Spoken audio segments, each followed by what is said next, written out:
अपनी मधुर आवाज में हमको बहुत सुंदर दो गीत सुनाए उन्होंने। आप आगे आ जाइए शर्मा जी।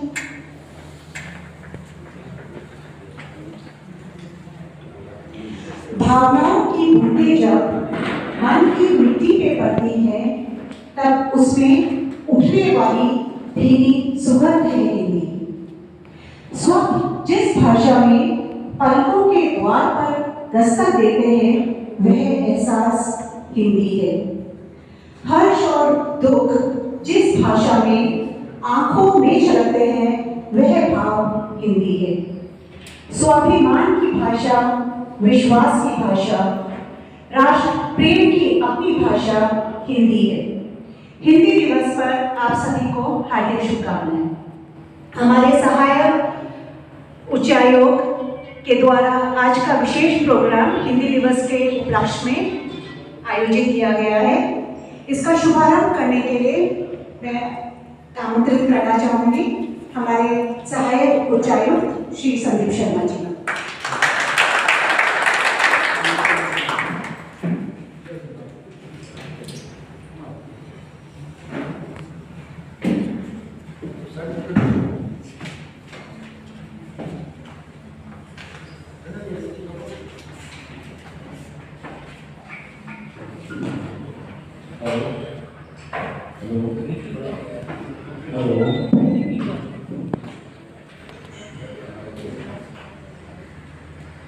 सभी को मेरा नमस्कार। एक भाषा है आशा भरी, नाम हिंदी है। हिंदी केवल जुबान नहीं, देश के माथे की बिंदी है। हम हैं भारतीय, हिंदी है हमारी भाषा। आओ मिलकर सब करें यही आशा, झुकाएंगे नहीं अब जो प्रयोग करें मातृभाषा। हिंदी को आगे बढ़ाना है, उन्नति की राह पर लाना है। केवल एक दिन ही नहीं, हमने नित्य हिंदी दिवस मनाना है। दोस्तों, हिंदी दिवस के पावन अवसर पर मैं यहाँ उपस्थित सभी भारतीयों का हार्दिक अभिनंदन करता हूँ और ढेर सारी शुभकामनाएं देता हूँ। दोस्तों, हिंदी हमारी राष्ट्रभाषा है। हिंदी दिवस मनाने का हमारा उद्देश्य हिंदी के सम्मान और महत्व को लोगों तक पहुंचाना है। संस्कार, ये सेम वर्ड इंग्लिश में नहीं मिलेगा, इतना डेप्थ नहीं मिलेगा। ये सुपरफिशियल मिलेगा लेकिन डेप्थ नहीं मिलेगा। संस्कार, श्रद्धा, आपको मेरे कोर्स में श्रद्धा है, इंग्लिश में इक्विवेलेंट वर्ड नहीं है। सेम थिंग विश्वास, श्रद्धा और विश्वास। आप कभी भी आध्यात्मिक पढ़ो तो बोला मेरे को श्रद्धा है, मेरा विश्वास है। इतना डिफरेंस है। ये हिंदी भाषा में तब तक मालूम पड़ जाएगा इसमें क्या डिफरेंस है। इंग्लिश में इक्विवेलेंट नहीं पड़ेगा। सेम थिंग वो भगवान की लीला है। जस्ट वन वर्ड, ये सब भगवान की लीला है। इतना डेप्थ है। सेम थिंग इंग्लिश में नहीं मालूम पड़ेगा कि इसका क्या मतलब। Finally just I just wanted to जितना भी मेरे को हिंदी आता है, मैं हिंदी पढ़ता भी हूँ। ये मुरली की बात करें, मैं कभी कभी पढ़ लेता हूँ। मैं अभी भी ओशो रजनीश का प्रवचन सुनता हूँ। अभी भी मैं शिवयोग, आपने सुना होगा शिवयोग अवधूत शिवानंद, उसका अभी भी मैं सुनता हूँ रोज। इतना मीठा, इतना डेप्थ है कि आपको स्पिरिचुअल नॉलेज। अभी ये आपने गाना सुना, उसमें कितना मिठास है। वो सेम गाना इंग्लिश वर्जन में होता है तो इतना मिठास नहीं लगता है। तो आपने मेरे को सुना, थैंक यू।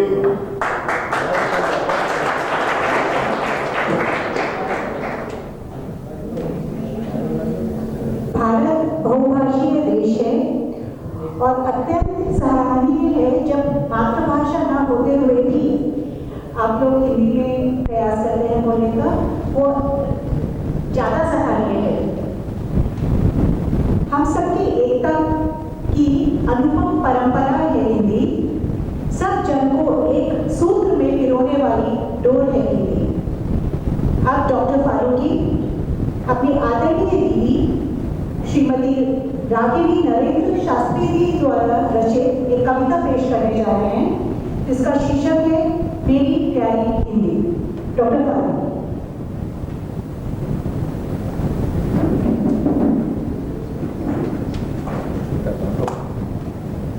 आदरणीय सामाजिक उपस्थित सज्जनों देवियों, इवन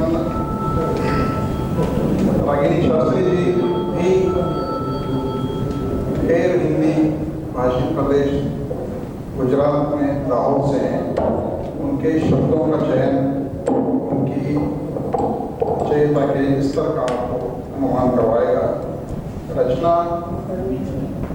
दीदी की है, प्रस्तुति मैं कर रहा हूँ, इसमें कुछ गलती हो जाए तो मैं क्षमा प्रार्थी। मूर्धन्य महर्षियों हिंद का मान शान सम्मान के गौरव स्वरूप हिंदी दिवस के उपलक्ष्य में साझा करना। वंदन प्रणाम सह अक्षुण अभिवंदन अभिवंदन प्रणाम। मात्र दिवस विशेष ही नहीं, अंतर में सतत धधकते रहते श्वासों के यद किंचित भाव समझ शास्त्री। दिग दिगंत ब्रह्मांड में कर परे विन्यास, देवनागरी देव का एक अपरिमित व्यास। वेदों की मुख निर्जरी परिमल है विन्यास, वेद ऋचाओं से झरे सतत मूल अभ्यास। बिंदी का सौभाग्य ले हिंदी बनी प्रवाल, सदा सुहागन मानिनी बदलेगी अब चाल। भारत भू की माटी से उठती मदिर तरंग, मिस्री सी मालिक लगे उड़ती फिरे अनंग। रग रग से कुंदन जरे छंद गीति का ढाल, अंतर के उन्माद की सहज सजीवी चाल। काव्य कथा की मोहिनी बरबस कीजिए ध्यान, आंचल के आखेर का वर्ण वर्ण विज्ञान। विध विध भाषाएं डली सबका अपना मान, हिंदी हिंदू हिंद का मूर्त जैसा मान। पश्चिम के रंग में भले भूले ही संस्कार, नित्य सुबह से शाम तक बनी रहेगी सार। वैज्ञानिक तकनीक का सहज सजीला भाष्य, सकल विश्व का ताजबंद होगी हिंदी साक्ष्य। धन्यवाद। जहाँ डाल डाल पर सोने चिड़िया करती हंसेरा, वो भारत देश मेरा, वो भारत देश मेरा।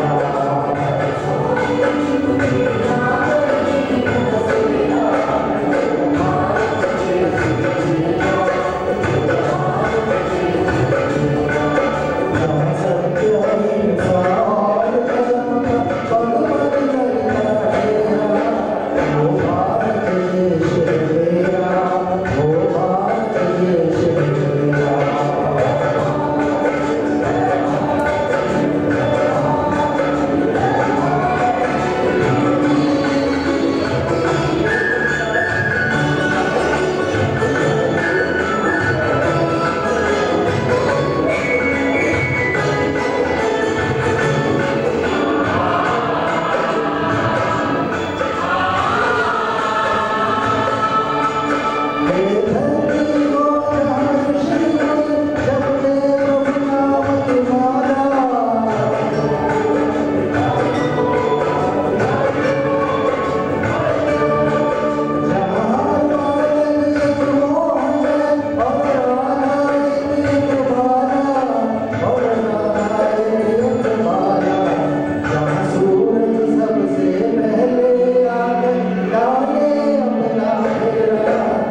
कार्यक्रम स्टार्ट हुआ तो मुझे लगा मैं केन्या मेडिकल एसोसिएशन की मीटिंग में हूँ।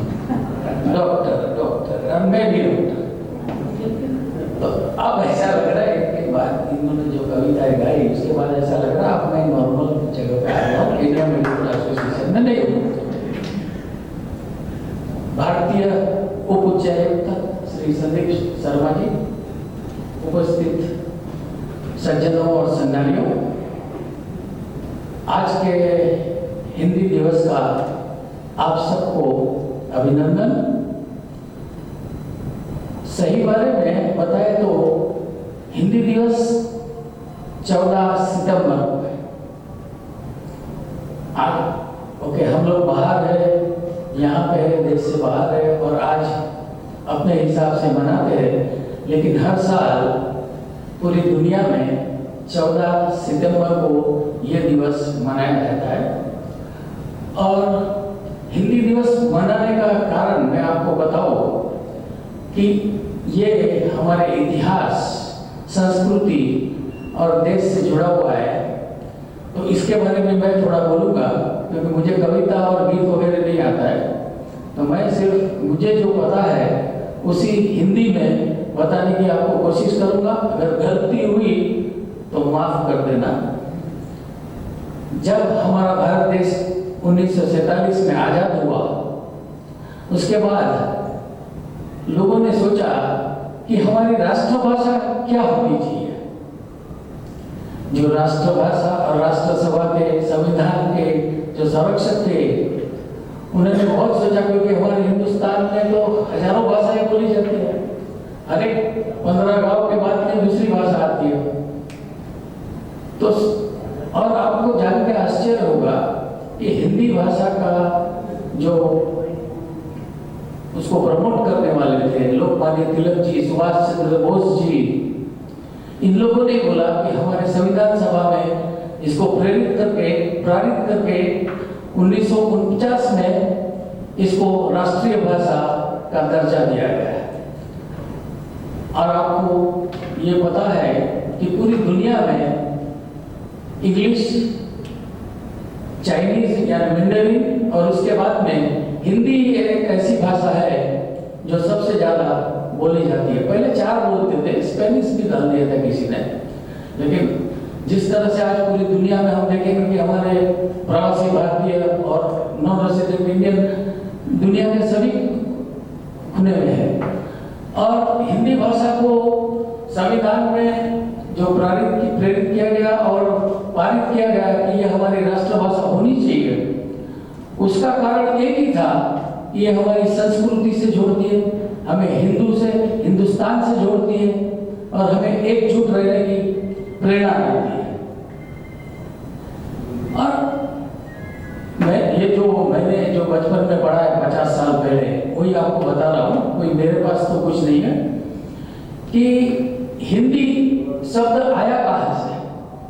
आपको पता होगा कि सिंधु नदी है और सिंधु संस्कृति होती थी, और पर्शियन लोग हमारे देश में जब आए तो वो सिंधु नदी और सिंधु घाटी से होकर आए, और जब वो आए तो वो लोग श नहीं बोल पाते थे, वो श को ह बोलते थे, और श को ह बोलने के कारण तो सिंधु को हिंदू बोलते थे। इस तरह अपभ्रंश होके हम लोग हिंदू हो गए और हिंदू से हिंदी आई। आज हमें गर्व होना चाहिए कि जिस देश में भी जाए, जहाँ पे भी हमारे प्रवासी भारतीय है, हमें एक सूत्र में बांधे रखने के लिए सिर्फ हिंदी भाषा ही ऐसी है जो हमें एक में के परिचय में लाती है और एक से बांध के रखती है। आज हम आजादी का अमृत महोत्सव भी मना रहे हैं और आपने देखा होगा हिंदी भाषा का प्रयोग और उसका जो उत्साह है, और इवन जो आजकल के जो ज्ञानवर्धक है गूगल महाराज ने भी एग्री कर दिया है कि हिंदी ही उनको भी अपनाना पड़ेगा। तो क्यों ना इस हिंदी भाषा को लुप्त होने से बचाने के लिए हम लोग अपनी ओर से भी प्रयास करें।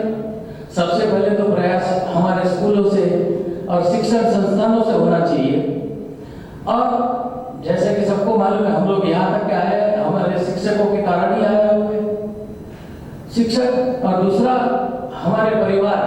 हम लोग ही अगर हमारे बच्चों को और हमारी जो आने वाली पीढ़ियों को अगर हिंदी का ज्ञान नहीं देंगे तो इस भाषा को लुप्त होने से कोई नहीं बचा सकता। आज हमारी भाषा का इतना प्रभावी है कि हम लोग आज एक साथ बैठे और एक के साथ बात कर रहे हैं। और आज देखो अमृत महोत्सव में हमारे आज भारत के तिरंगे का महत्व भी आप देखेंगे। यूक्रेन और रशिया वॉर में जब हमारे जो विद्यार्थी थे जो वहां फंस गए थे और उनको बोला गया आप सिर्फ अपनी गाड़ी पे तिरंगा लगा लो और आप बाहर निकल जाएंगे। सो इससे आपको प्रेरित होना चाहिए कि आज हमारा वजन, आज हमारा महत्व पूरे विश्व में कितना है। उसके लिए मैं अपने प्रधानमंत्री श्री नरेंद्र मोदी को धन्यवाद करता हूं कि उन्होंने हिंदी भाषा का महत्व और ये पूरी दुनिया में बढ़ाया और पूरे विश्व को इसका ज्ञान दिया। और आज हम बड़े फख्र से यहाँ खड़े होकर अपने देश से बाहर होकर भी हिंदी में बात करने की कोशिश कर रहे हैं और आपके सामने प्रस्तुत हो रहे हैं। इसका फख्र हमें भी है और मैं आप सबका अभिनंदन करता हूँ कि आप सबने अपना कीमती वक्त निकालकर आज का हिंदी दिवस यहाँ मनाने का फैसला किया है। और आगे भी इससे भी ज्यादा लोग हिंदी दिवस के लिए यहाँ आएंगे और अपना योगदान देंगे। लेकिन आने वाली पीढ़ियों के लिए हमें और अपनी तरफ से कुछ कोशिश भी करनी चाहिए कि उन्हें भी अपनी हिंदी आए। ये अपनी राष्ट्रभाषा ही नहीं, अपनी मातृभाषा ही है। आप ही सोचिए, आप अगर कोई गुजराती से मैं भी गुजराती हूँ, उसको खाली बोले केम छो, बड़ा खुश हो जाएगा। अगर कोई साउथ इंडियन मिले उसको खाली बोलो वड़क्कम, वो भी खुश हो जाएगा। ये जनमानस की भाषा है। इसे हमें आगे कैसे बढ़ाना है ये हमारी पीढ़ी के लिए है। इतना ही बोलते हुए और इतना भी बताता हूँ कि हिंदी शायरों की भाषा भी है, उर्दू की भाषा भी है और हिंदी में कई शब्द कई लिपियों से लिए गए हैं। और हिंदी की जो 12 कड़ी है वो देवनागरी कही जाती है। वो अनपढ़ से चालू होती है और ज्ञान से खलास होती है। तो इससे आपको हिंदी भाषा का महत्व समझ आना चाहिए।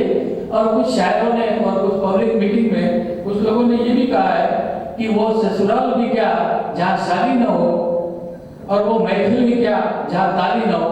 इतना बोलकर ही मैं अपना वक्तव्य समाप्त करता हूँ।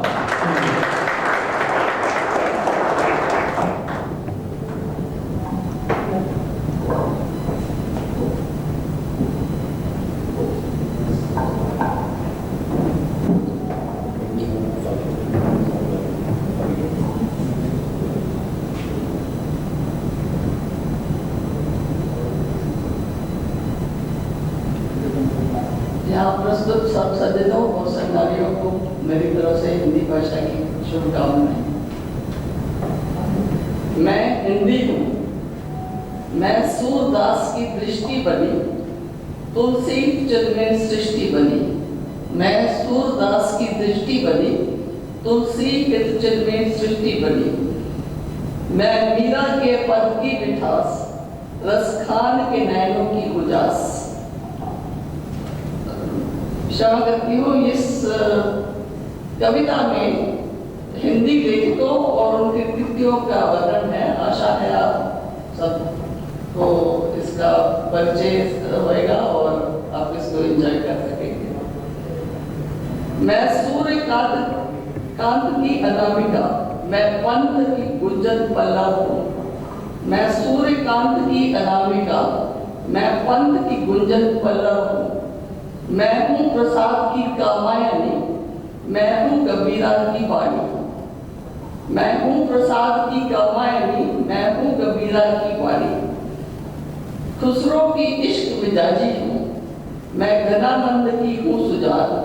खुसरो की इश्क मिजाजी हूँ, मैं घनानंद की हूँ सुजान। मैं ही रसखान के रस की खान, मैं ही भारतेंदु का रूप महान। मैं ही रसखान के रस की खान, मैं ही भारतेंदु का रूप महान। हरिवंश की हूँ मैं मधुशाला, ब्रज अवधि मगही की आला, हरिवंश की हूँ मैं मधुशाला, ब्रज अवधि मगही की आला, अगे मेरे हैं वनदूत, नागार्जुन की हूँ युगधारा, अगे मेरे हैं वनदूत, नागार्जुन की हूँ युगधारा, मैं देव की मधुरम रस विलास, मैं महादेवी की विरा विलास, मैं देव की मधुरम रस विलास, मैं महादेवी की विरा व्यास, मैं ही सुभद्रा का ओज गीत, भारत का कण में है वास, मैं ही सुभद्रा का ओज गीत, भारत के कण कण में है वास, मैं विश्व पाटल पर मान बनी, मैं जगत गुरु अभिज्ञान बनी, मैं विश्व पटल पर मान बनी, मैं जगत गुरु अभिज्ञान बनी, मैं भारत माँ की प्राण वायु, मैं आर्यावर्त अभिधान बनी, मैं भारत माँ की प्राण वायु, मैं आर्यावर्त अभिधान बनी, मैं आन बान और शान बनूं, मैं राष्ट्र गौरव का मान बनूं, मैं आन बान और शान बनूं, मैं राष्ट्र का गौरव मान बनूं, ये दो तुम मुझको वचन आज, मैं तुम सबकी पहचान बनूं, ये दो तुम मुझको वचन आज, मैं तुम सबकी पहचान बनूं, मैं हिंदी हूँ, मैं हिंदी हूँ। ऊंच नीच को नहीं मानते हम, इसमें कोई भी कैपिटल या स्मॉल लेटर नहीं होता, सब बराबर होते हैं। साथ ही आधे अक्षर को सहारा देने के लिए पूरा अक्षर हमेशा तैयार रहता है। अंग्रेजी में कुछ मूक शब्द होते हैं, लेकिन हिंदी में तो बिंदी भी बोलती है। शुभ दिवस। डॉक्टर पटानी ने हम सामने कुछ वर्ड रखे थे, जिनका उन्होंने कहा कि उसकी ट्रांसलेशन इंग्लिश में मिठास नहीं है, लेकिन एक शब्द है हिंदी में सुहागिन, जिसकी कोई अंग्रेजी ट्रांसलेशन नहीं है। मैरिड इज विवाहित, सुहागिन की कोई इंग्लिश ट्रांसलेशन नहीं है। संस्कृति, सभ्यता, इतिहास और साहित्य से होता है। वीर सपूतों की लाडली श्री हिंदी, स्वतंत्रता की कहानी है हिंदी। मेरी इस बात से सहमत होंगे कैप्टन टोनी जी, कैप्टन टोनी मलाली जी से आग्रह करूंगी, जो आपके सामने कबीरदास जी के 2 श्लोक प्रस्तुत करेंगे।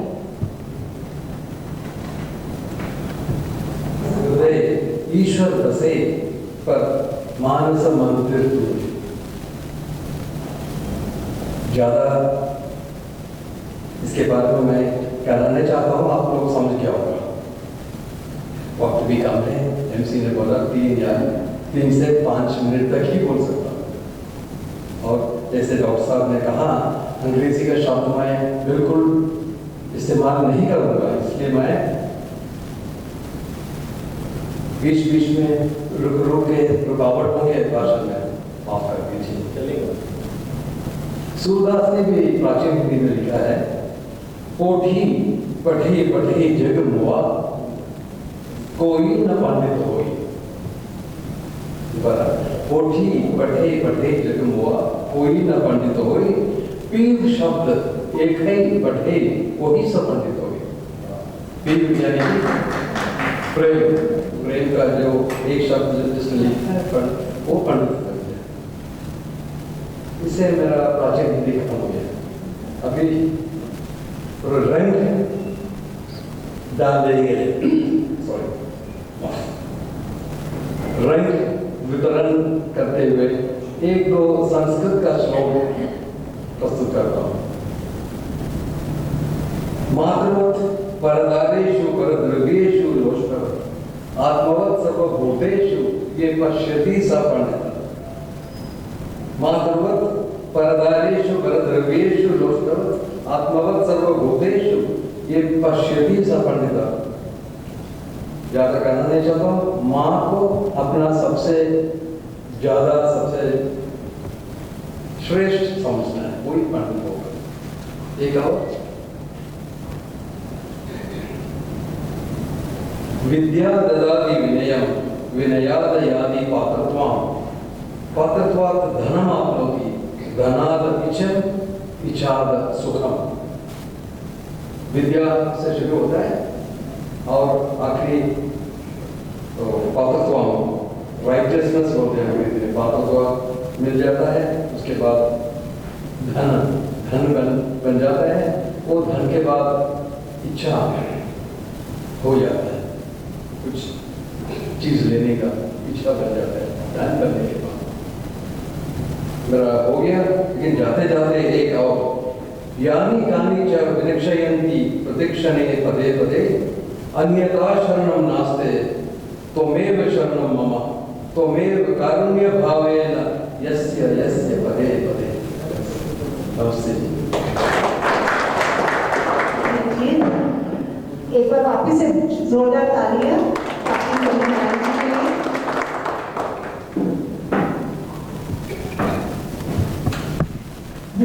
विविधताओं से भरे हमारे देश में लगी भाषाओं की फुलवारी है। इसमें हमको सबसे प्यारी हिंदी राष्ट्रभाषा हमारी है। श्री प्रवीणा अग्रवाल जी से निवेदन है कि वो आप आके हरिवंश शाही बच्चे जी की कविता प्रस्तुत करेंगे। आप सभी को हिंदी दिवस की बहुत बहुत शुभकामनाएं। एक हमारे बहुत प्रसिद्ध कवि और लेखक हैं हरिवंश राय बच्चन जी, मैं उनकी कविता आपके सामने प्रस्तुत करूँगा। लहरों से डरकर नौका पार नहीं होती, कोशिश करने वालों की कभी हार नहीं होती। नन्ही चींटी जब दाना लेकर चलती है, चढ़ती दीवारों पर सौभाग्य फिसलती है। मन का विश्वास रंगों में सांस भरता है, चढ़कर गिरना गिरकर चढ़ना न करता है। आखिर उसकी मेहनत बेकार नहीं होती, कोशिश करने वालों की हार नहीं होती। डुबकियां सिंधु में गोताखोर लगाता है, डुबकियां सिंधु में गोताखोर लगाता है, जाकर खाली हाथ लौट कर आता है। मिलते नहीं सहजी मोती पानी में, मिलते नहीं सहजी मोती गहरे पानी में, बढ़ता दुगना उत्साह इसी हैरानी। मुट्ठी उसकी खाली हर बात नहीं होती, कोशिश करने वालों की कभी हार नहीं होती। असफलता एक चुनौती है, इसे स्वीकार करो। असफलता एक चुनौती है, इसे स्वीकार करो। क्या कमी रह गई देखो और सुधार करो।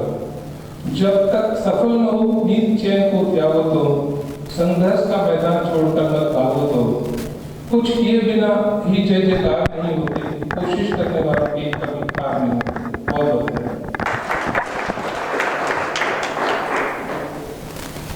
इंग्लिश में क्लासेस में सबको बहुत बहुत हमारी शुभकामनाएं। हिंदी भाषा उत्थान और भारत गौरव के संदर्भ में प्रस्तुत है ये। हिंदी हिंदुस्तान की धड़कन से सम्मान दो, हिंदी हिंदुस्तान की धड़कन से सम्मान दो। मातृभाषा मातृभूमि का नहीं अपमान दो, हिंदी हिंदुस्तान की धड़कन से सम्मान दो। संस्कृत जननी है जिस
की बोली से प्रथम हमको मिली संवेदना, माँ से माटी से कहीं ना जान करे अनजान हो, तन का मन का रे वतन का हिंदी से उत्थान हो। हम हिंदी हिंदुस्तान की धड़कन इसे सम्मान दो, मातृभाषा मातृभूमि का नहीं अपमान हो, हिंदी हिंदुस्तान की धड़कन इसे सम्मान दो। हिंदी हृदय की हिंदी है भाषा, हिंदी है दिल का सुकून, हृदय की हिंदी है भाषा, हिंदी है दिल का सुकून, कार्य क्षमता को बढ़ाने इसमें है जोशे जुनून, संवाद सीधा सर्वहारा वर्ग से हमें जोड़ता, आबाद हर एक प्रांत की रग में लहू बन दौड़ता, हिंद के कल्याण से ही राष्ट्र का निर्माण हो, हिंदी हिंदुस्तान की धड़कन इसे सम्मान दो, हिंदी हिंदुस्तान की धड़कन इसे सम्मान दो, मातृभाषा मातृभूमि का नहीं अपमान हो, हिंदी हिंदुस्तान की धड़कन इसे सम्मान दो, हिंदुस्तान की धड़कन इसे सम्मान दो, धड़कन इसे सम्मान दो। और जैसा आप सभी को विदित है कि ये विश्व की तीसरी सबसे अधिक बोली जाने वाली भाषा है। श्री विनोद राव जी जो एक बहुत अच्छे गायक भी हैं, अब हिंदी भाषा के संदर्भ में आपके सामने एक छोटा सा विवाह प्रस्तुत करेंगे।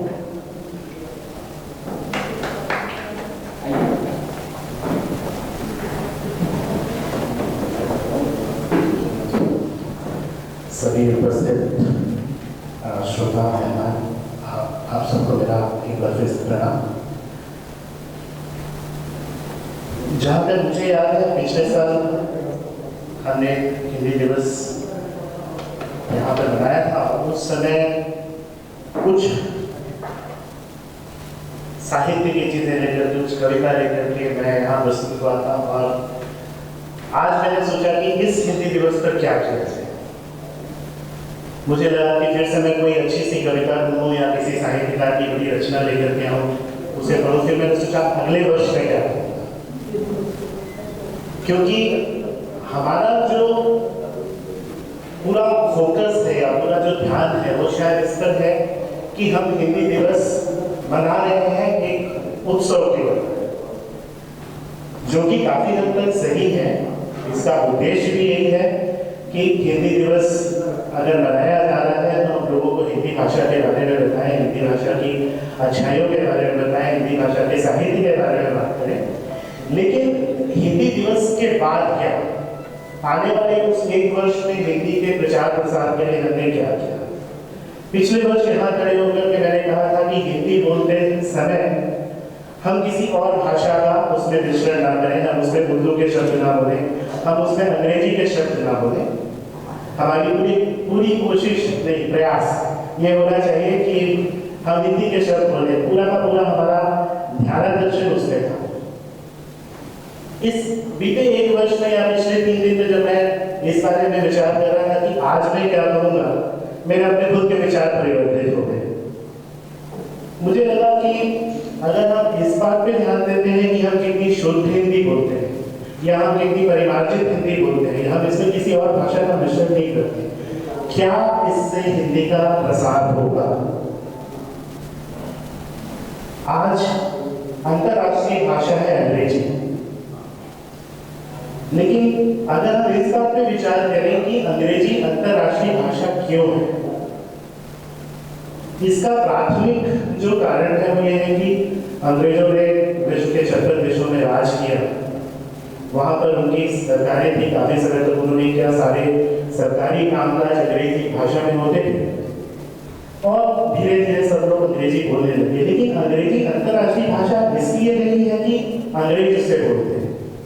अंग्रेजी अंतर्राष्ट्रीय भाषा इसलिए है कि विश्व के हर कोने के हर एक देश के अधिकांश लोग अंग्रेजी भाषा बोलते हैं। तो अगर हम चाहते हैं कि हिंदी एक अंतर्राष्ट्रीय भाषा बने, अगर हिंदी को अंतर्राष्ट्रीय सम्मान मिले, तो जरूरत इस बात की है कि जो गैर हिंदी व्यक्ति है अगर वो हिंदी बोल सके, टूटी फूटी नहीं सके। ये जरूरी नहीं है कि सबको साहित्य का ज्ञान हो, ये जरूरी नहीं कि सबको कविता आती हो, ये जरूरी नहीं है कि सब हमारे हिंदी के बारे में एकदम गहराई से अध्ययन करें। लेकिन जरूरी ये है कि हम इंडिया में हैं। आज मैं 17 साल से यहाँ हूँ, मुझे लगा कि मेरा यहाँ रहना असफल है अगर हिंदी भाषा की बात करें। मैंने एक भी स्थानीय व्यक्ति को अगर हिंदी के 4 शब्द सिखाए होते तो शायद वो हिंदी की सार्थकता होती। अगर हम चाहते हैं कि हिंदी विश्व भर में बोली जाए तो ये जरूरी है कि हम हिंदी दूसरे लोगों को भी प्रेरित करें, सिखाने के उद्देश्य से। किसी के ऊपर अपनी श्रेष्ठता सिद्ध करने की कोशिश नहीं है। अगर हमको भाषा का प्रसार करना है तो भाषा का मुख्य उद्देश्य ही है कि हम अपने विचार सामने वाले व्यक्ति तक पहुंचा सकें। एक हमारे बड़े प्रसिद्ध नेता है शशि थरूर जी, बहुत ही अच्छी अंग्रेजी बोलते हैं। यहाँ बैठे हम सभी को अंग्रेजी का अच्छा ज्ञान है, लेकिन जब शशि थरूर जी बोलते हैं तो हम लोग लगता है हम लोग पढ़े लिखे नहीं है और उनका बुरा हुआ सब कुछ व्यर्थ है। अगर वो सामने जिनको वो एड्रेस कर रहे हैं, जिनको आप संदेश दे रहे हैं, अगर वो संदेश उन तक पहुंचा ही नहीं तो आपकी भाषा का ज्ञान कितना भी अच्छा होता रहे वह किसी काम का नहीं। तो अगर मैं यहाँ खड़े होकर के सारे साहित्यिक शब्द बोलूं, एकदम उत्कृष्ट परिमार्जित हिंदी बोलूं जो हमारे बैठे अपने भाइयों की समझ में नहीं आए, तो इस तरीके से किसी भी भाषा का प्रसार नहीं हो सकता। भाषा का प्रचार करने के लिए पहली उसकी आवश्यकता है कि भाषा सरल होनी चाहिए। जो मैं कह रहा हूं वो उसी रूप में सामने वाले तक अगर वो पहुंचती है, अगर उसे समझ में आती है तो वो भाषा की सार्थकता और सफलता है। मुझे लगता है कि हिंदी के प्रसार के लिए हमें ये जरूर ये प्रयास करना चाहिए कि ज्यादा से ज्यादा लोग हिंदी के बारे में जानें, जागरूकता करें। जिस तरीके से हमें अंग्रेजी का ज्ञान है, हम अंग्रेजी जानते हैं, आज की डेट में हम यहाँ बैठकर के जितनी भी बातें करें, हम सबके बच्चे किसी न किसी अंग्रेजी माध्यम के स्कूल में पढ़ते हैं। हम उनको हिंदी माध्यम के स्कूल में क्यों नहीं पढ़ा सकते? मैं खुद एक हिंदी माध्यम स्कूल से पढ़ा हूँ और रीजनेबली सफलता है अपने करियर में। ऐसा नहीं है कि हिंदी भाषा में पढ़ के आगे नहीं बढ़ा है, लेकिन जो मेरे पुत्र हैं वो खुद एक अंग्रेजी माध्यम के स्कूल में पढ़ते हैं। तो शिक्षा की जरूरत या प्राथमिक जो उसका उद्देश्य है वो शायद ये है कि हमारा जीविकोपार्जन कैसे होगा। हम अपने बच्चों को विद्यालय भाषा सीखने के लिए शायद नहीं भेज रहे हैं, हम अपने बच्चों को विद्यालय में भेज रहे हैं कि वो किस तरीके से अपने जीवन में आगे बढ़ेंगे, किस तरीके से वो जीविकोपार्जन करेंगे, वो शायद प्राथमिक उद्देश्य है। भाषा का ज्ञान उसके बाद में आता है। तो इसलिए अगर हम ये कोशिश करते हैं कि किस तरह हम किसी दूसरी भाषा को हिंदी भाषा से कम आके या किसी दूसरी भाषा की गलतियां हम निकालने बैठे कि नहीं जी हमारी भाषा में इतनी अच्छाई है, आपकी भाषा में नहीं। जब आप ये करेंगे तो जो लोग वो भाषा बोलते हैं वो आपकी भाषा को सीखने के बजाय वो काउंटर प्रोडक्टिव होगा, वो सबसे पहले डिफेंसिव मोड में आएंगे। अगर आप किसी को बोलते हैं कि आप जो बोल रहे हैं जी वो गलत है, मेरी भाषा नहीं है, चाहिए उसी तरीके से है जिस तरीके से तलवार के माध्यम से हम किसी धर्म का प्रचार करना चाहेंगे, या ऐसे बात करके हम किसी धर्म का प्रचार करना चाहेंगे। जिस तरीके से धर्म को धर्म की अच्छाई बता करके प्रेम से उसका प्रचार प्रसार किया जा सकता है, यही बात भाषा पर भी करनी होगी। तो जैसे अब यहाँ बैठे हैं, मुझे मालूम नहीं यहाँ कितने लोग हिंदी लिख और पढ़ सकते हैं।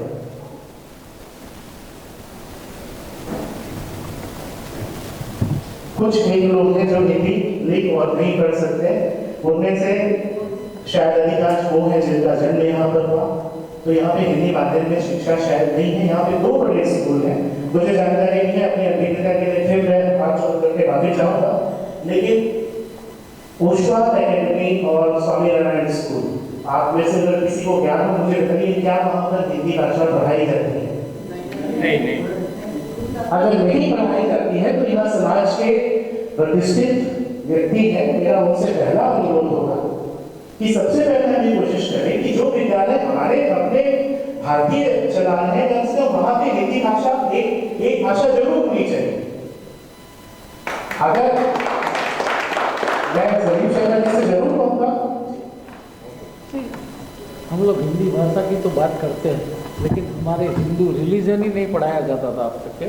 दूसरी चीज़ मेरे से सहमत होगी कि अभी सरकार के साथ में उन्होंने वार्तालाप करने के बाद में हिंदू रिलीजन एक विषय रखा गया है हमारे स्कूलों में। आज तक के बच्चों को मुस्लिम रिलीजन और क्रिश्चियन रिलीजन में पढ़ाया जाता था, हिंदू रिलीजन की कोई परीक्षा ही नहीं होती।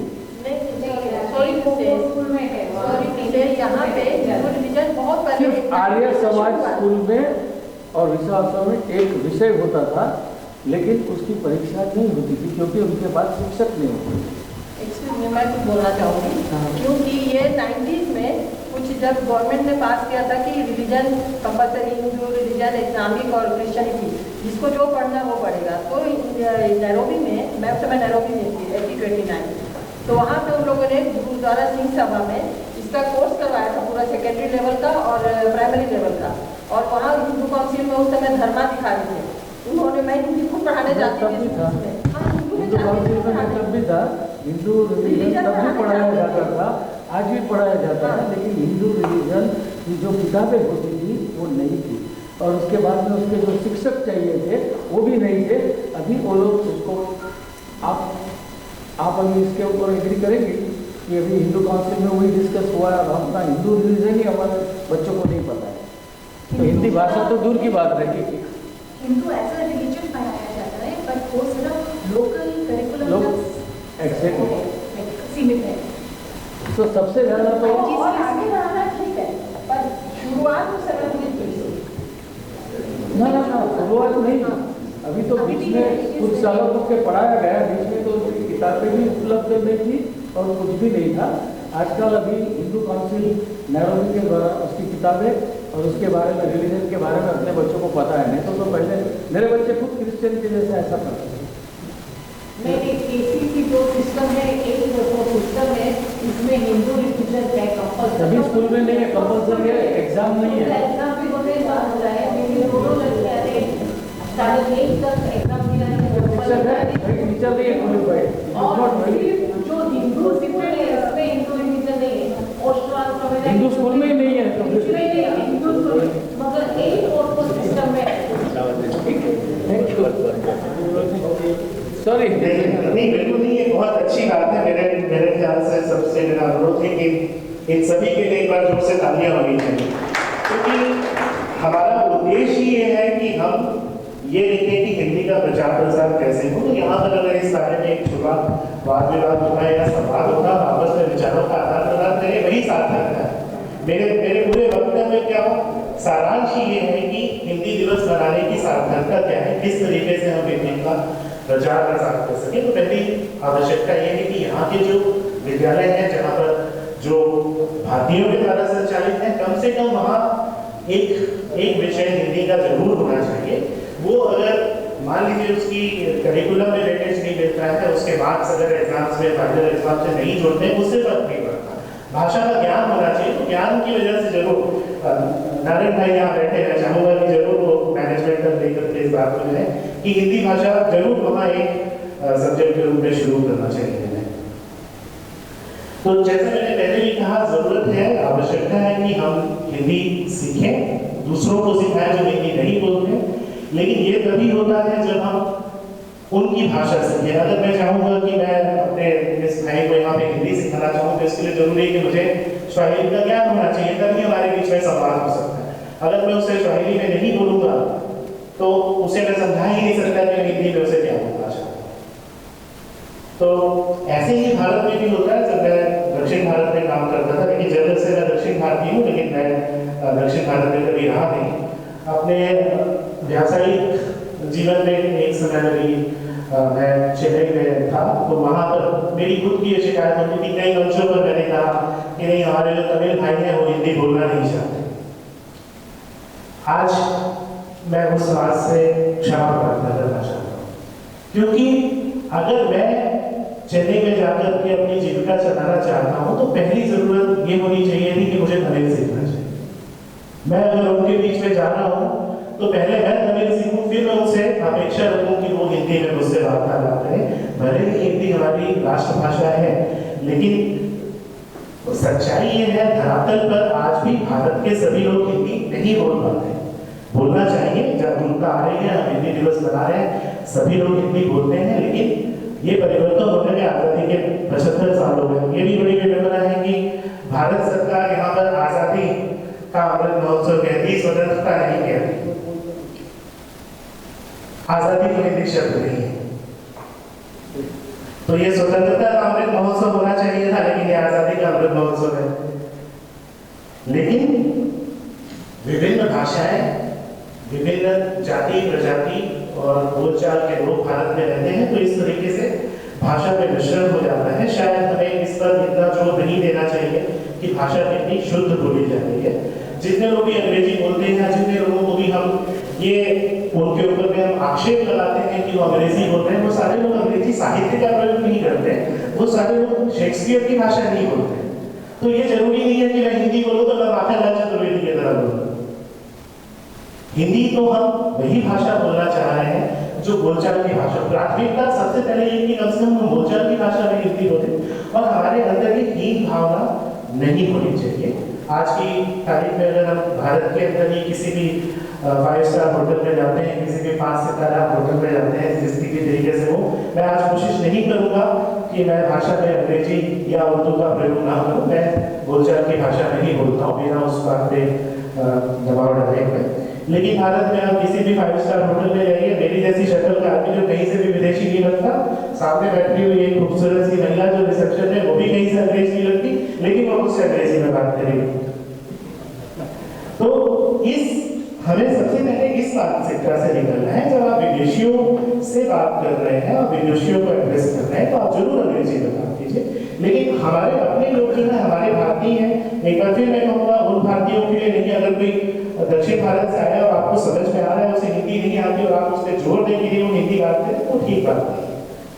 हर चीज में समय लगता है, आप उसके लिए उसको प्रेरित करें, प्रभावित करें, उसे हीन भावना से ग्रस्त ना कराएं। ना खुद हिंदी बोलने में संकोच करें, ना ही अंग्रेजी बोलने में संकोच करें, क्योंकि यह इस समय की सच्चाई है कि अगर आपको कोई भी काम आज के समय में करना है, भारत में करना है या भारत के बाहर करना है, तो अंग्रेजी का ज्ञान जरूरी है। जब हम बचपन में थे तो हमें ये बताया गया था कि अगर अंग्रेजी आप नहीं सीखेंगे तो आप जीवन में अपने आगे नहीं बढ़ सकते, और वो सच्चाई आज भी है। हम भी यहाँ पर काम कर रहे हैं। कल सुबह जाकर के मैं हिंदी में चिट्ठी लिखना नहीं शुरू कर दूंगा। हमारे जो ग्राहक हैं, हमने जो भी सप्लायर्स हैं, जो दुनिया में अलग अलग जगह, उनसे हम उसी भाषा में बात करेंगे जिस भाषा उनको समझ में आती है। तो भाषा का उद्देश्य हम नहीं भूलेंगे। मेरे पूरे वक्तव्य का सारांश है। बचपन की एक और घटना मुझे याद आती है। मैं जैसा मैंने कहा, मैं दक्षिण भारत से हूँ, लेकिन हम लोग हमेशा मध्य भारत में रहे हैं। मेरे कुछ मित्र घर में आते थे। तेलुगु मेरी मदर टंग है। हमारी माता जी बहुत साफ हिंदी बोलती थी। जब वो हिंदी बोलती थी तो कोई कह नहीं सकता था कि वो साउथ इंडियन है। और मैं बचपन से तेलुगु भाषा में ज़्यादा बात नहीं करता हूँ, या जरूरी नहीं है। पर जैसे संतोष भाई हैं या मेरे कोई भी मित्र अगर घर में आते थे, आपको अगर ये नहीं कहना होता था कि बेटा का बिस्किट लेके आ जाओ या बेटा उसे पानी पिलाओ, तो तेलुगु में बोलते। अब जब वो तेलुगु में बोलती थी तो मुझे वो थोड़ा ऑफेंडिंग लगता था कि जो मेरा मित्र बैठा है वो सोचेगा कि इनकी कोई कॉन्फिडेंशियल बात हो रही है। भले ही वो कॉन्फिडेंशियल नहीं है, लेकिन अगर वो सहज रूप से कह रही है, मुझे लगता था उन्हें भी हिंदी आती है, मुझे भी हिंदी आती है, तो अगर घर में कोई तीसरा व्यक्ति बैठा हुआ है तो उसका सम्मान करते हुए हमें उसी भाषा में बात करना चाहिए जो उसे भी समझ में आया, उसे असहज ना लगे कि ये क्या बात है। अगर कोई ऐसी बात है जो मेहमान के सामने नहीं कही जा सकती, तो बेहतर है कि आप अंदर जाकर के पीछे होकर बात करें। लेकिन सामने जब हमारे व्यक्ति बैठे हो तो भाषा जरूर वही हमें प्रयोग में लानी चाहिए जो सबकी समझ में है। तो इसके साथ ही मैं रुचि जी इंतजार करना चाहूँगा 3 से 5 मिनट तो चाहे मैंने ही क्रॉस कर दिया, फिर आप सब करेंगे हिंदी दिवस हो गया उनको एक बार मेरी जोरदार तालियां। हिंदी हमारी हिंदी, हिंद देश की आन है हिंदी, संस्कृत की तारी बेटी है हिंदी। हमारे अगले प्रतिभागी हैं हमारे बीच उपस्थित श्रीमती भारती पाठक जी, जो सहायक उच्चायुक्त के कार्यक्रमों में बहुत ही श्रेष्ठ भूमिका निभाती हैं। अक्सर किसी परिचय की मोहताज नहीं है। अपनी भाषा यूज नहीं करेंगे, हिंदी भाषा मातृभाषा का भी ज़्यादा उपयोग हो रहा है। तो मैं आपको बताना चाहती हूँ कि मैं शुक्रगुजार हूँ हमारे दोस्तों का और हमें जो बाहर गए, इसलिए हमें हिंदी भाषा का ज़्यादा ज्ञान मिला। और हम कहीं भारत से बाहर जाते हैं, ऐसे जा रहे और पीछे से कोई बात कर रहे हैं और आवाज़ आ रही है हिंदी में कोई बात कर रहा है, तो हम पीछे मुड़ के देखते हैं कि हाँ हमारा भारतवासी, हम खुश हो जाते हैं। क्यों? इसे देखे बिना ही हमारा हिंदी सुन के ही हमें अच्छा लगता है कि भारतवासी है। तो वो मातृभाषा का हमें गर्व है, अभिमान है। हम हिंदी है वो भी हमें बहुत गर्व है। और अभी जो डिस्कस एक हो रहा था हमारा रिलीजन है, इसके बारे में एक बात करना चाहती हूँ। सच में बताऊँ, मैं इंडिया में भारत में कभी भी रिलीजन सब्जेक्ट देखा नहीं है। मैं पढ़ी हूँ, रिलीजन किसमें आता था? इतिहास होता था, इसमें रिलीजन आता था। इसमें प्योर रिलीजन नहीं होता था, जैसे राजाओं का और सब का था। मगर मैंने यहाँ मेरी दोनों बेटियां पढ़ी, मेरे पास बुक्स भी है, स्टैंडर्ड 1 टू स्टैंडर्ड 4 तक वो लोगों ने रिलीजियस HRD सब्जेक्ट पढ़ा है। HRD Hindu religion. कौन सी स्कूल में मालूम है? Kenyon school 844 system ACSC school में हिंदू रिलीजन कंपलसरी और उसकी एग्जाम भी होती है कितने सालों से। और टीचर्स भी सब स्कूल में है जो 844 सिस्टम करते हैं।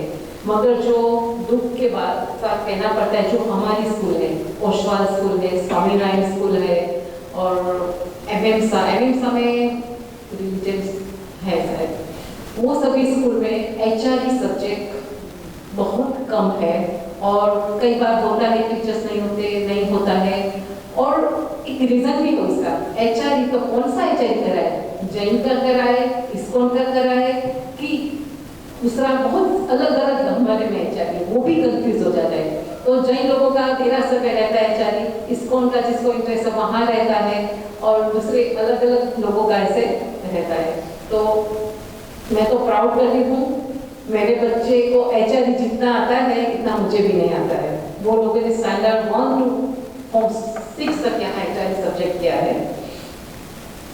लास्ट में अंत में हिंदी के बारे में एक दो कविता जैसा मैं बताना चाहती हूँ। मैं हिंदू हूँ, इसके बारे में है। हिंदी अपनी जगह कहाँ कहाँ है वो ये कविता में बताना चाहता है। मैं जननी हूँ, मैं जन्मभूमि हूँ, मैं राष्ट्रगान हूँ, मैं गीता का ज्ञान हूँ, मैं ही वेद पुराण हूँ, मैं गंगा की अविरत धारा में हूँ, मैं तेरे हर त्योहार में हूँ। मैं हिंदी हूँ, थोड़ी सहम सी गई हूँ, थोड़ी सिमट सी गई हूँ, पर जैसे भी हूँ तेरा वजूद हूँ। मैं हिंदी हूँ और मुझे भी गर्व है, अभिमान है, मैं हिंदी हूँ और आप सब भी हिंदी है। नमस्ते। बहुत बहुत धन्यवाद श्रीमती भारती पाठक जी का। एक बार जोरदार तालियां इनके लिए।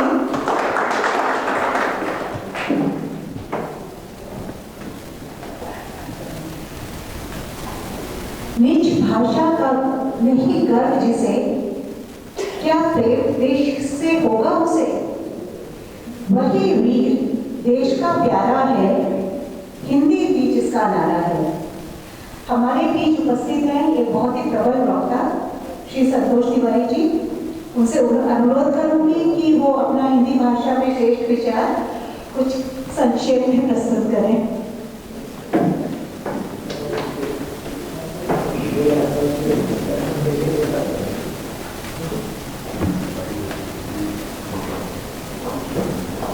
सबसे पहले मैं आप सभी को प्रणाम करना चाहता हूँ, विशेष तौर पर उन लोगों को जिनका जन्म कीनिया में हुआ है, उन्हें सबसे पहले प्रणाम करना चाहता हूँ।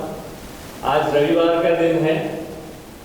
आप लोगों की प्रथम भाषा हिंदी नहीं रही है। बहुत सारे गुजराती और दक्षिण भारत और भारत के दक्षिणी भाग से आने वाले लोग हैं, अन्य भागों से आने वाले लोग हैं जिनके घर में उनके माता और पिता की भाषा हिंदी नहीं रही। उसके बाद भी रविवार के दिन अपना समय निकालकर हिंदी दिवस पर यहाँ पर आए हैं। आप सभी प्रणम्य हैं। ध्यान रखिए, अभी डॉक्टर साहब, बहुत सारे डॉक्टर लोग बोले हैं, इनमें से किसी एक ने कहा कि भारत की जो हिंदी भाषा है वो विश्व में तीसरी सबसे ज्यादा बोली जाने वाली भाषा है। अंग्रेजी एज यूजुअल सबसे पहले स्थान पर आती है और उसके बाद दूसरे स्थान पर कहते हैं मैंडरीन है जो कि चाइनीज है, और तीसरे स्थान पर हिंदी को माना गया है। भारत सरकार के आंकड़ों के हिसाब से लगभग 61 करोड़ लोग हिंदी बोलते हैं। मेरा अपना मानना है कि हिंदी बोलना, हिंदी समझना, अगर आप इसका व्यापक वैश्विक रूप देखेंगे तो लगभग 100 देशों में ये भाषा मैंने स्वयं अपने व्यक्तिगत संवाद में देखी है। करीब 50 देशों में मैं गया हूँ और इन देशों में मैंने हिंदी भाषी कुछ न कुछ लोग हमेशा पाए। तो ये शायद भारत के 150 करोड़ में अगर 10-20 करोड़ लोगों को हिंदी समझ में नहीं आती होगी तो हो सकता है, पर कम से कम 120 करोड़ तो भारत में ही है जो हिंदी को जानते हैं। और एक हम हमेशा कहते हैं कि निज भाषा, भारतेंदु हरिश्चंद्र जी की पंक्तियां हैं, 2 पिछली बार भी बोला था और शायद अगली बार भी किसी मंच पर आऊंगा तो जरूर कहूंगा, क्योंकि ये कालजयी पंक्तियां हैं। निज भाषा उन्नति है सब उन्नति का मूल। निज भाषा उन्नति है सब उन्नति का मूल। अपनी भाषा का विकास सारी उन्नति का, सारे विकास का मूल है। और बिन निज भाषा ज्ञान के, अपनी भाषा के ज्ञान के बिना फिर आप दूसरों के ज्ञान पर आधारित रहेंगे, आप अपना स्वयं का संवर्धन नहीं कर पाएंगे। मैं विनोद राव जी मेरे भाई हैं और थोड़ी देर पहले बोल रहे थे, उनकी बातों में से कई बातों से मेरा एक दूसरा परिवेश है। अंग्रेजी इसलिए नहीं पूरे विश्व में बोली जाती क्योंकि वो सर्वमान्य भाषा है। अंग्रेजी पिछले 300 वर्षों में ही, स्पेनिश पिछले 300 वर्षों या 400 वर्षों में ही विश्व के अन्य भागों में फैली है। अंग्रेजों का देश हमारे एक छोटे से हिमाचल प्रदेश के बराबर है। उन्होंने वहां पर सत्ता ली, विश्व के सभी कोनों में उन्होंने राज किया और इस भाषा को थोपा गया। मैं आपको बताना चाहूंगा, अगर आप भारत में जाएंगे, अगर आप एटीएम पर जाते हैं तो हिंदी के लिए 2 दबाइए। हमारे अपने देश में हिंदी के लिए 2 दबाना पड़ता है, 1 नहीं। जिस दिन हम हिंदी के लिए 1 दबाने लगेंगे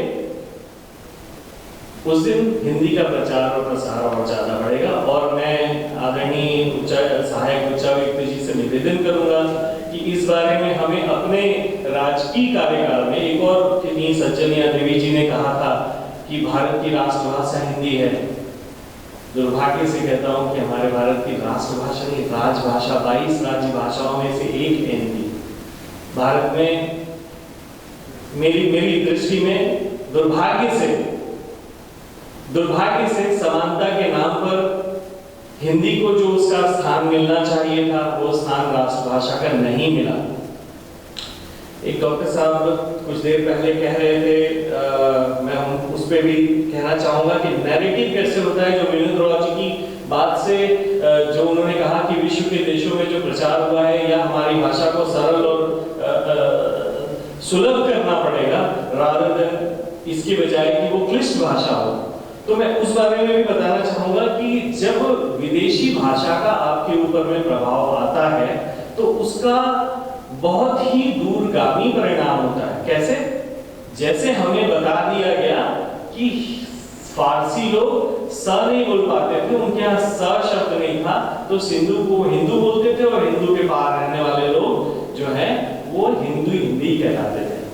मैं पिछले वर्ष भी तुर्की में गया था, उसके पहले भी जा चुका हूँ। तुर्की में अगर आप प्रोविजन डिपार्टमेंट में जाएंगे तो वहाँ हिंदुस्तान लिखा होता है, इंडिया नहीं लिखा होता है, हिंदुस्तान नहीं लिखा होता है, हिंदुस्तान लिखा होता है, भारत भी नहीं लिखा होता है। तुर्की के लोग हमें हिंदी के नाम से जानते हैं। अब मैं आपको बताऊंगा, क्षमा कीजिएगा, दुर्भाग्य से मैंने भी संस्कृत बहुत ज्यादा नहीं पढ़ी है। हमारे यहाँ आदरणीय आनंददास जी हैं, वो मुझे क्षमा करेंगे मैं उनके सामने अगर गलत संस्कृत बोल जाऊं। लेकिन ऋग्वेद में डॉक्टर सोनी साहब शायद बोल रहे थे, मैं आपको बताऊंगा, ऋग्वेद के बृहस्पति आयाम में हिंदू शब्द का उल्लेख है। और जो श्लोक है वो कहता है, हिमालयम समारभ्यम यावत इंदु सरोवरम तम देव निर्मितम देश हिंदुस्तानम प्रचक्षते। अर्थात हिमालय से हिंदू सरोवर तक देव निर्मित देश को हिंदुस्तान कहते हैं। ये एक उदाहरण है। इसके अलावा सिर्फ वेदिनी मेरुतंत्र में भी हिंदू शब्द का एक श्लोक है, हीनम च दुष्यतेव हिंदुरित्यम युच्च ते प्रिय। इसके अलावा आपको कल्पद्रुम में ये श्लोक मिल जाएगा, इसके अलावा पारिजात में मिल जाएगा, बहुत सारे जगह पे उल्लेख है। कभी किसी को अगर चाहिए होगा तो मेरे पास पूरा इससे संबंधित सारे संदर्भ ग्रंथों के साथ है। हम हिंदू आज से नहीं है, हमें फारसियों ने हिंदू नहीं बनाया है, हमारी भाषा हिंदी फारसियों की बनाई हुई नहीं है। इसमें कोई दो राय नहीं है कि भारत की जो प्राचीनतम भाषा थी वो संस्कृत थी, और संस्कृत ही सारी भाषाओं का मूल है। और हिंदी कठिन नहीं है, बड़ी सरल भाषा है। आप समझिए, देखिए, अगर मैं इसमें किसी भाषा को कम या ज्यादा नहीं, लेकिन जब आप किसी के साथ बात करते हैं, तुलनात्मक कहते हैं, तो इसका अर्थ समझाने के लिए होता है। अब अंग्रेजी में हमारे पास 5 वॉवेल है, ए ई आई ओ यू। पर अगर आप देखेंगे, जैसा हमारी बहन जी भी कह रही थी कि कुछ साइलेंट है, कुछ कैपिटल है, कुछ स्मॉल है, हिंदी में सारा समान है। तो अगर आप देखेंगे तो मतलब जैसे दक्षिण भारत की बात हो रही थी, भारत के दक्षिणी भाग की बात हो रही थी, मैं दक्षिण भारत नहीं कहना चाहूंगा, भारत एक है। और अगर देश को एक सूत्र में जोड़ना है तो एक भाषा की आवश्यकता बहुत अधिक है। ध्यान रखिएगा, रूस के राष्ट्रपति पुतिन जी अंग्रेजी में नहीं बोलते हैं। जर्मनी की वाइस चांसलर, चाहे वो जब कभी हेलमेट बोलते वो भी जर्मन में बोलते थे, और आज एंजेला मार्केल जी थी, वो भी जर्मनी में बोलती थी। चीन के राष्ट्रपति भी अंग्रेजी में बोलते थे। और मुझे गर्व है कि हमारे वर्तमान प्रधानमंत्री जी ने एक परिपाटी शुरू की, उन्होंने एक नई धारा शुरू की कि मैं जहां पर भी जाऊंगा, अगर मुझे संवाद करना किसी राष्ट्राध्यक्ष है तो मैं अपनी भाषा में बात करूंगा। उन्होंने हिंदी में यूनाइटेड नेशंस में, संयुक्त राष्ट्र में बोलना शुरू किया। उनके प्रयासों का नतीजा है, उनके प्रयासों का फल है कि 1947 में भारत स्वतंत्र हुआ। भारत एक महाशक्ति है, लेकिन 2018 में जाकर, गर्व का विषय है, 2018 में जाकर संयुक्त राष्ट्र की कार्यकारी भाषाओं में हिंदी का समावेश किया गया। 2018 में अटल बिहारी वाजपेयी जी ने यूनाइटेड नेशंस में हिंदी में बोला, बिल्कुल बोला था। मैं फिर कहता हूं कि जब अटल बिहारी वाजपेयी जी भी एक हमारे बहुत ही पूज्य व्यक्ति हैं, जब कभी भारत के राष्ट्रपति आज किसी दूसरे देश के, चाहे वो मिस्टर पुतिन हो, चाहे वो अमेरिका के राष्ट्रपति हो, चाहे वो किसी और देश के हो, जब उनसे बैठते हैं तो अंग्रेजी में वो जानते हैं, संवाद कर सकते हैं, लेकिन वो अगर सामने वाला अपनी भाषा में बात कर रहा है तो ये भी हमारी भाषा में कह रहे हैं। और मैं सिर्फ इस बात को कहता हूं कि अगर आप भारत में रहते हैं, अगर आप अंग्रेजी सीख सकते हैं, मैं 7 भाषाएं जानता हूं, मैं नहीं कहता कि सभी को जानना चाहिए, लेकिन अगर आप जब देश को जोड़ना चाहते हैं तो आपको एक भाषा तो रखनी पड़ेगी। और इस कारण हमारे साथ के लोग काफी हद तक जो है इस विषय में प्रयास कर रहे हैं कि हिंदी को राष्ट्रभाषा का दर्जा मिले। मैं आपको बताऊंगा, ध्यान रखिएगा, हिंदी के जो शब्द हैं जिसको आप लोग यहाँ की भाषा में फोनेटिक्स कहते हैं, आप फोनेटिक्स पे ध्यान दीजिए।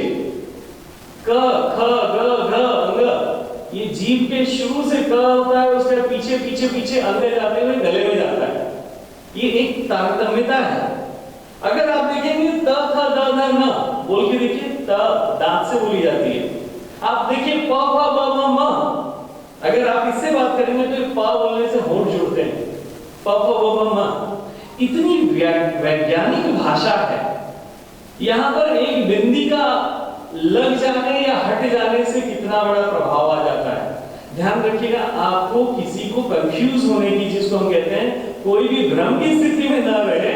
नाइफ में के कहां से आया मुझे नहीं समझ में आता था, पर फिर भी मैं इस बात को जोड़ देकर कहना चाहूंगा, पूरे जोड़ देकर कहना चाहूंगा कि मैं स्वयं हिंदी भाषा के स्कूल में पढ़ा हुआ हूं और मुझे जीवन के पहले 25 वर्षों में हर स्तर पर लूजर जो एक शब्द है, टर्मिनोलॉजी आज के यूथ के बीच में, युवा लोगों के बीच में, हम लोगों को अंग्रेजी भाषा नहीं आने के कारण हमें नीचा दिखाया गया। हमें विकास के सारे जो अवसर मिलने चाहिए थे, एक बराबर अवसर मिलने चाहिए थे, वो नहीं मिलते थे। हमें अंदर से ग्लानि का भाव दिया जाता था कि हमें हिंदी नहीं आती, अंग्रेजी नहीं आती, और इस कारण बहुत कठिन नहीं है। जब माँ के जन्म कोख से जन्म लिए तो माँ शब्द जो अपने आप में बड़ा पवित्र शब्द है, वो बोलने में 9 महीने लग गए थे, सीखने में। अपने पैर पे खड़े होने में 9 महीने 10 महीने लग गए थे। तब हमें कहाँ क कहाँ ABCD, कहाँ हमारी हुजूरी आता था, लेकिन जब आवश्यकता पड़ी तो हमने सब कुछ सीखा। हम सब सीख सकते हैं, इसमें कोई कठिनाई नहीं है। ध्यान रखिएगा, मैं आपको एक अंतिम बात और बताना चाहूंगा कि इतनी सरल भाषा है। शायद पिछले वर्ष भी मैंने बोला था, अगर कुछ लोगों को ध्यान हो तो हमारे यहाँ हिंदी और भाषा में इतने तरह से छोटे छोटे मुहावरों से, छोटे छोटे शब्दों से अपनी बात बड़ी सरलता से कह दी जाती है, और हर एक के लिए अलग भाव है, हर भाव के लिए। जैसे छू लो तो चरण, जब मैं आनंद जी के चरण छूता हूं तो वो चरण बन जाता है। जब मैं अड़ा देता हूँ विनोद भाई को, चलते चलते अंगड़ी मार देता हूँ तो वो टांग बन जाता है। जब मैं अपने पैर पे कुल्हाड़ी मारता हूँ तो पैर बन जाता है। जब कोई अपने पीछे चिन्ह छोड़ता जाता है तो वही शब्द हो जाता है पद। और जब फूलने लगे, बोलते हैं ना, डर से मेरे पाँव फूलने लगे, तो पाँव फूलने लगता है तो पाँव बन जाता है। प्रभु के हो तो पाद हो जाता है। जब हम प्रभु की बात कहते हैं तो प्रभु पाद कहते हैं। जब हम बाप की, ये शब्द हमारा नहीं है पर फिर भी कहता हूं कि बाप का हो तो लात हो जाता है, और उसके बाद घुंघरू बांध दो तो पग हो जाता है। इन सब के लिए अंग्रेजी में एक शब्द है ले। अगर मैं आपसे पूछूं कि अंग्रेजी में बुआ जी के लिए क्या शब्द है, मामा जी के लिए क्या शब्द है, चाचा जी के लिए क्या शब्द है, सबके लिए एक ही अंकल। सारे रिश्तों को आप कैसे समझोगे, कौन से वाले? आप अगर भाभी की बात करेंगे वो भी सिस्टर इन लॉ। आप समझिए, अगर चाचा चाची, भतीजा भतीजी, कौन से वाले, फुफेरे ममेरे।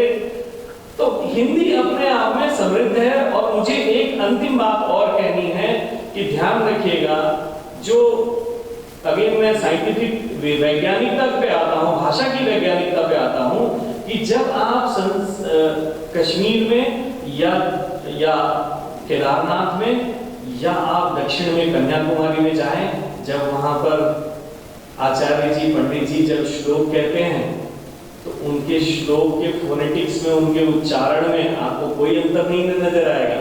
संस्कृत के जब वो श्लोक कहते हैं, जब वो अपनी आरती गाते हैं, तो भारत कश्मीर से कन्याकुमारी तक एक हो जाता है।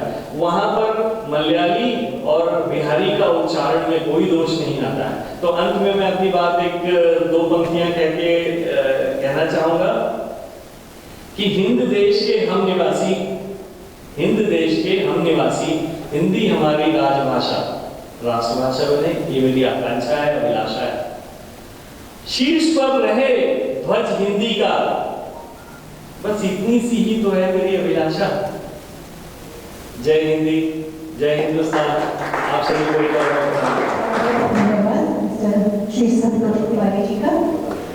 अब अंत में बहुत ही गंभीर वाद विवाद के बाद कुछ हास्यपूर्ण और गंभीर से दूर रस के साथ श्री अमित लोहिया जी कुछ प्रस्तुत करना चाहेंगे।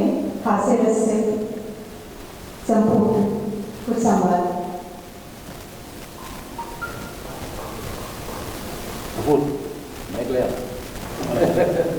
मारे हिंदी में बोली तो मैंने गुजराती में पूछू पड़े।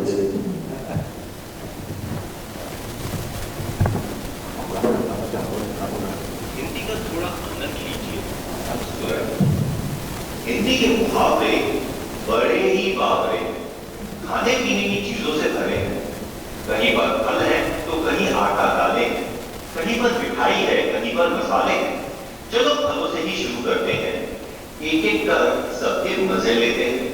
यहाँ आम के आम और गुठलियों में भी दाम मिलते हैं। कभी अंगूर खट्टे हैं तो कभी खरबूजे खरबूजे को देखकर रंग बदलते हैं। कहीं दाल में काला है तो कहीं किसी की दाल ही नहीं गलती है। कोई देर चावल की खिचड़ी पकाता है तो कोई दूधे के चने चबाता है। कोई घर बैठा रोटियां तोड़ता है, कोई दाल हाथ में मुसरचंद बन जाता है। गरीबी में जब आटा गीला होता है, किसी को कहीं का दूध याद आ जाता है तो कहीं दूध का जला छाछ को भी फूंक फूंक कर पीता है। तो फिर बस दूध का दूध पानी का पानी हो जाता है। शादी तो दूसरे के वो लड्डू है जो खाए वो भी पछताए और जिसने नहीं खाए वो भी पछताते हैं। पर शादी की बात सुन सबके मन में लड्डू फूटते हैं और शादी के बाद किसी के दोनों हाथों में लड्डू होते हैं। कोई जलेबी की तरह सीधा है, कोई तेरी खीर है तो किसी के मुंह में घी शक्कर है। यहाँ पर सबकी अपनी तकलीफ है। कोई चाय पानी करवाता है तो कोई अपने मतलब के लिए मक्खन लगाता है। और जब छप्पर फाड़ कर कुछ मिलता है तो सभी के मुंह में पानी आ जाता है। भाई अब कुछ भी हो, घी तो आखिर खिचड़ी में ही जाता है। जितने मुंह है उतनी बातें हैं।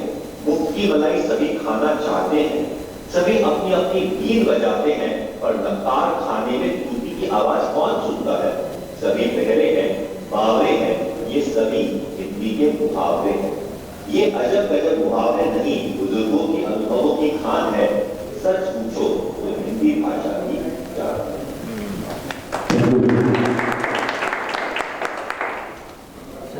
बहुत सीरियस टॉक हो गया दिवस में भाग लिया मेरा हूँ। मुझे बहुत सारी चीजें बोलनी थी लेकिन सबने बोल दिया है।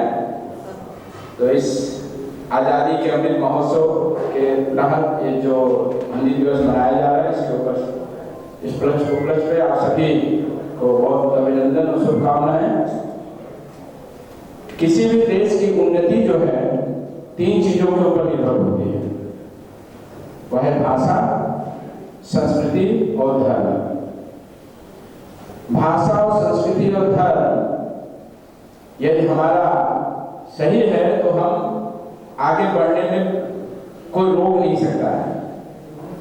तो हिंदी जो है, जैसे सबने बताया है कि वास्तव में संस्कृत से हिंदी आया है, देवनागरी भाषा। संस्कृत सभी भाषाओं का मूल है, सभी भाषाओं का मूल है। लेकिन हम लोग यहाँ पे दिवस मनाने का अर्थ नहीं होता है कि हम किसी भी भाषा को कम बताएं, किसी धर्म को कम बताएं, ये हमारा उद्देश्य नहीं है। लेकिन हम अपनी भाषा में हमें पारंगत होना ये बहुत जरूरी है। अपने धर्म में चुस्त होना बहुत जरूरी है। अपनी संस्कृति में चुस्त होना बहुत जरूरी है। लेकिन हमारा दुर्भाग्य है, हम सब बातें करते हैं लेकिन व्यवहार में कुछ भी नहीं लाते हैं। व्यवहार में कुछ नहीं लाते हैं। आज ऐसा हमारा दुर्भाग्य हो चुका है कि यदि हमें जो है एक अनपढ़ भारतवर्ष के व्यक्ति से भी बात करना पड़े और उसको बोला जाए कि आप 10 मिनट बात करिए हिंदी में, तो उसमें भी 1-2 शब्द इंग्लिश के आ जाएंगे, अंग्रेजी के। ये है दुर्भाग्य। क्योंकि हमारे से संतोष जी बता रहे थे कि हमारा भाषा इतना विशाल है कि हमें और किसी की जरूरत नहीं है। सब कुछ इसमें समाहित है और ये जो है पूरा विज्ञान है। जैसे काखा गाघा अंगा चाचा, ये हमारा पूरा विज्ञान, हमारे ये सारे श्वास से संबंधित है, वैज्ञानिक है। लेकिन फिर भी हम इस पर बहुत ध्यान नहीं देते और इसके बहुत सारे इसके पीछे षड्यंत्र रचे गए कि जैसे कि हमारी भाषा बोलने वालों को हमेशा नीचे दिखाया गया, हर जगह से, और जो दूसरी भाषा था उसको ज़्यादा महान बताया गया। इससे हम लोग बहुत टूट चुके हैं। हम कभी कभी अपने को बताने के लिए हम दूसरी भाषा का उपयोग करते हैं कि हम कुछ हैं बताने के लिए, लेकिन अपनी भाषा में बोलना है तो हमें बोलना चाहिए, इसमें कोई हीन भावना नहीं है और इससे सबकी उन्नति होगी। ऐसा नहीं कि दूसरी भाषाओं का ज्ञान पहले नहीं था। हजारों सालों पहले महाभारत में वर्णन आता है कि जब जो है पांडवों को लक्षागृह में भेजा जा रहा था तो उसमें विदुर जी थे। अब तो उनको लक्षागृह भेज दिया गया, उनको लग रहा था मुझे मौका मिलेगा कि नहीं पांडवों को बताने के लिए, लेकिन अब उनको तो और लक्षागृह का सारा कार्यक्रम उनको पता था, अभी जाएंगे और भस्म हो जाएंगे, तो अब उनको बोलना पड़ा। तो वहां पर बताया गया मलिच्छ भाषा में बोला गया, उन्होंने बताया, क्योंकि और लोगों को नहीं पता था, लेकिन विदुर और युधिष्ठिर महाराज को भाषा पता था, मलिच्छ भाषा। अभी मलिच्छ भाषा का भी अनुवाद करेंगे तो आपको समझ में आ जाए कौन सी भाषा है। तो उस समय भी वो भाषा जानते थे। तो भाषाओं का ज्ञान होना गलत नहीं है, लेकिन अपने भाषा में पारंगत होना बहुत जरूरी है। तो उन्होंने मलिच्छ भाषा में बोला कि ये ऐसा है, अब तो आप लोगों की मृत्यु का षड्यंत्र है बड़ा, आपको मृत्यु होने और उससे बचने के लिए उन्होंने सारा उपाय मलिच्छ भाषा में बताया।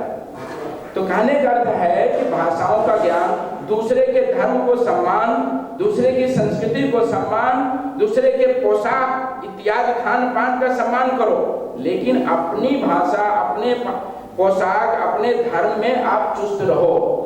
देखिए एक छोटी सी कथा आती है रामायण में, कि रामायण में ये सारे लोग जो है रावण, क्योंकि रावण चाहता था सीता जी को मनाने के लिए कि सीता जी मान जाए मैं उससे विवाह कर लूं, क्योंकि जबरदस्ती कर नहीं सकता था, उसको श्राप मिला था।